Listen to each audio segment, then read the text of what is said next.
오하는 오이영의 감정선이 롤러코스터를 타듯 극과 극을 오갔습니다. 회식 자리에서 술기운에 돌직구를 날렸다가 서정민 교수님에게 제대로 찍히고 말았죠. 서정민 교수님은 쿨한 척 뒤끝 장렬하는 귀여운 복수로 오이영에게 숙제를 잔뜩 안겨버리죠. 덕분에 오이영의 율제병원 생활은 시작부터가 극한무드인데요. 이렇게 지치고 할 일 많은 전공의 생활에 또 하나 이어진 인턴 뒤치다거리.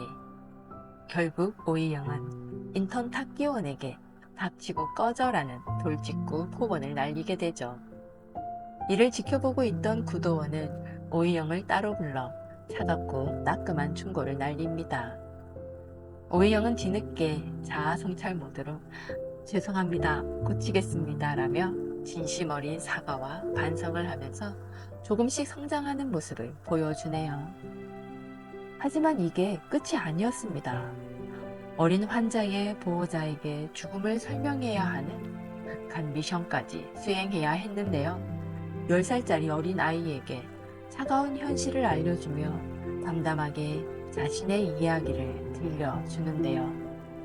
진심을 담아 위로하는 오이영의 모습에서 진정한 의사로 한 걸음 다가서는 그녀를 볼 수 있었습니다. 한편 엄제일은 초음파 검사 중에 끊임없이 실수를 저질러서 자책하며 침몰 직전이었는데요.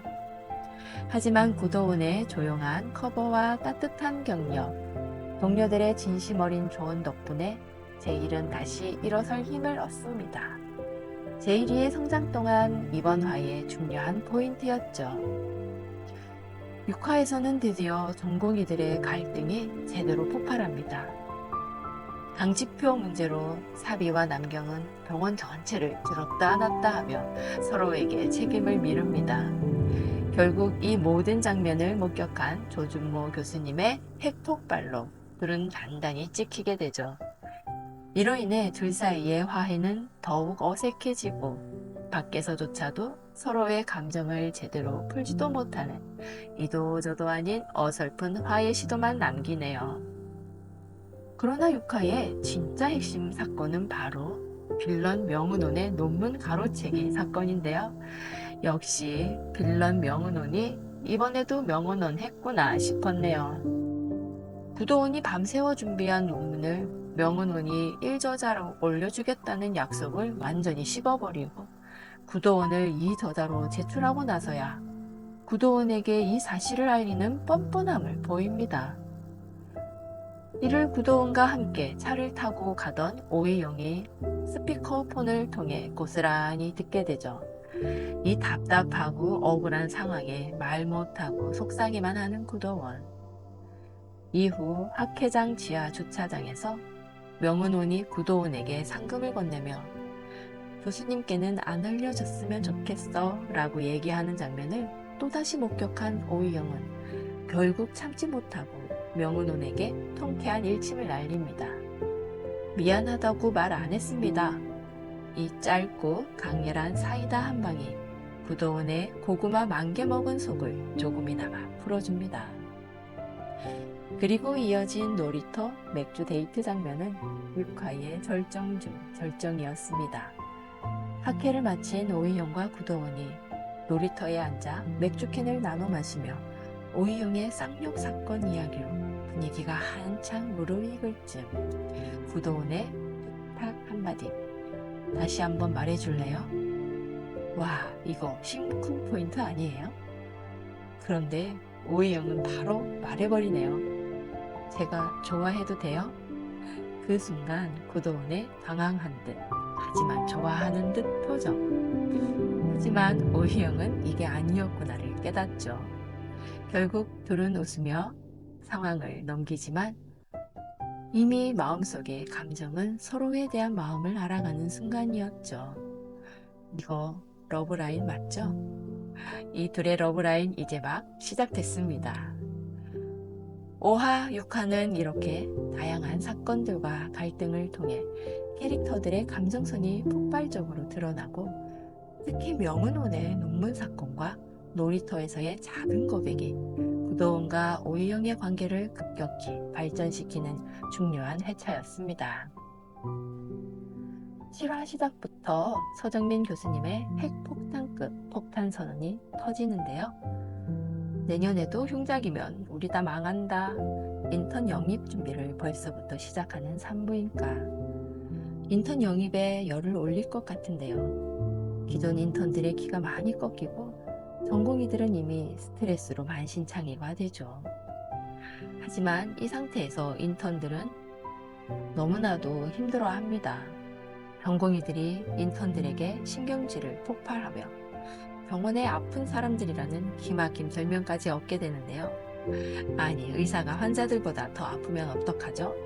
서정민 교수님 말처럼 진짜 망한 걸까요? 더 큰 문제는 따로 있습니다.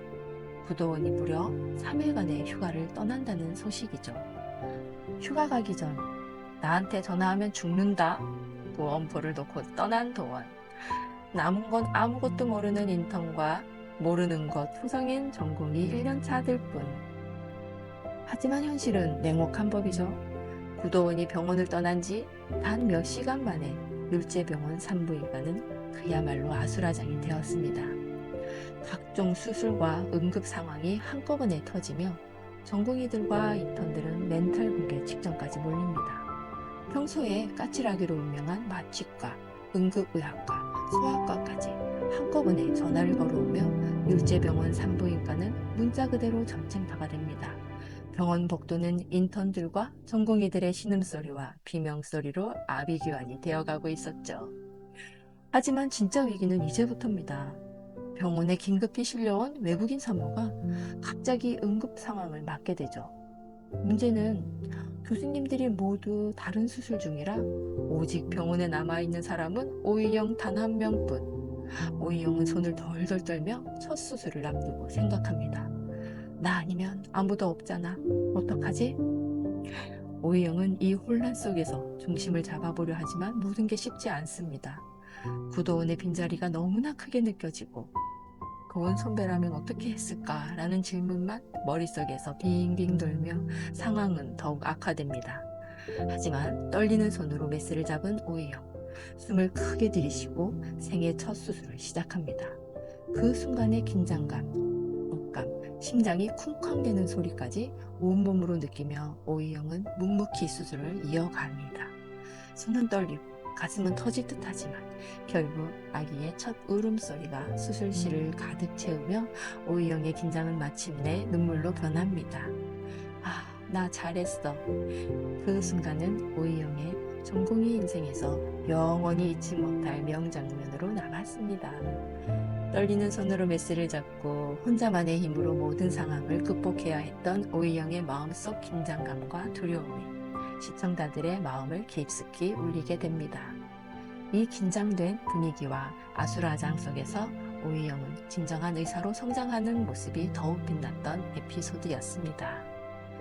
8화에서는 오이영의 성공적인 첫 수술 이후 병원 내 분위기가 조금씩 변화합니다. 이제 진짜 의사로 인정받은 오이영을 바라보는 구도원의 시선에도 미묘한 설렘이 싹트기 시작하고 오이영 역시 자신감을 얻으며 구도원에게 한 발 더 다가가죠. 남경 제1, 사비 역시 성장 모드로 전환됩니다. 특히 사비와 남경의 갈등은 여전히 진행형이지만 이번에는 서로의 진심을 조금씩 이해하며 화해를 위한 첫걸음을 조심스레 내딛습니다. 김사비는 이번 회차에서 남경과의 당직표 문제로 다툰 후 자신의 진로에 대한 깊은 고민에 빠집니다. 항상 정답을 찾는 데 익숙했던 사비는 인간관계에 정답이 없다는 걸 남경과의 충돌을 통해 절실히 깨닫습니다. 나는 정말 산부인과에 맞는 사람일까? 반복되는 갈등, 환자들과의 거리감, 동료들과의 어긋남 속에서 사비는 처음으로 과를 바꿀까 하는 생각까지 하게 되는데요. 하지만 진지한 고민 끝에 다른 과로 가는 건 도망치는 거야 라고 결심하며 다시 한번 산부인과에 정면 승부를 결심합니다. 결국 사비는 다시 병원으로 돌아가 환자 곁에 동료 곁에 서기로 결심하죠. 서툴지만 진심을 담아 남경에게 사과를 건네고 인턴들을 격려하는 작은 행동부터 시작합니다. 그렇게 사비는 이곳 산부인과라는 낯선 전장에서 조금씩 뿌리를 내리기 시작합니다. 현안겸은 여전히 욱하는 성격으로 인턴들과 부딪히지만 이번에는 다릅니다. 과거 같았으면 화만 내고 끝났을 상황에서 남겸은 자신이 왜 그렇게 화를 내는지, 무엇을 두려워하고 있는지 스스로를 돌아보게 되죠. 특히 후배들이 실수할 때마다 터져나오는 분노 뒤에는 사실 자신에 대한 불안과 부족함이 숨어 있었다는 것을 깨닫게 되죠. 남겸은 서툴지만 진심을 담아 후배들에게 다가가려 하고 그 어색하고 서툰 화해의 손짓이 그녀를 조금씩 성장하게 만듭니다. 엄재일은 초음파 실수 이후 큰 좌절을 겪었지만 이번 회차에서는 작은 성공을 통해 스스로를 조금씩 회복해 나갑니다. 자신을 믿지 못했던 제일은 환자의 작은 미소 하나, 감사 인사 한마디에 다시 힘을 얻습니다. 선배 구도원과 사비의 조언을 되새기며 공부와 실습에 더 열정적으로 매달리는 제일의 모습은 보는 이들에게 따뜻한 응원을 불러일으키죠. 비록 늘 꼴찌였던 제일이지만 누구보다 열심히 달려가고 있다는 사실이 점점 빛을 발하기 시작합니다. 파라는 그렇게 웃음과 설렘, 그리고 조금은 서글픈 성장통이 교차하는 에피소드가 될 것입니다. 병월이라는 치열한 공간 안에서도 사람들은 서로 기대고 위로받으며 살아갑니다. 그들의 조심스럽고도 따뜻한 성장기를 함께 지켜보는 재미가 바로 슬전생의 진짜 매력이 아닐까요? 9화에서는 이 미묘하게 흔들리는 감정선이 더 깊어질 것으로 예상됩니다. 오이영과 구도원의 관계가 한 걸음 더 가까워질지 아니면 또 다른 오해와 갈등으로 시험대에 오를지 기대해주세요. 여러분의 과감없는 뇌피셜 댓글도 많이 남겨주시고요. 잊지 말고 좋아요, 구독, 알림 설정 부탁드려요. 그럼 다음 회에서 다시 만나요.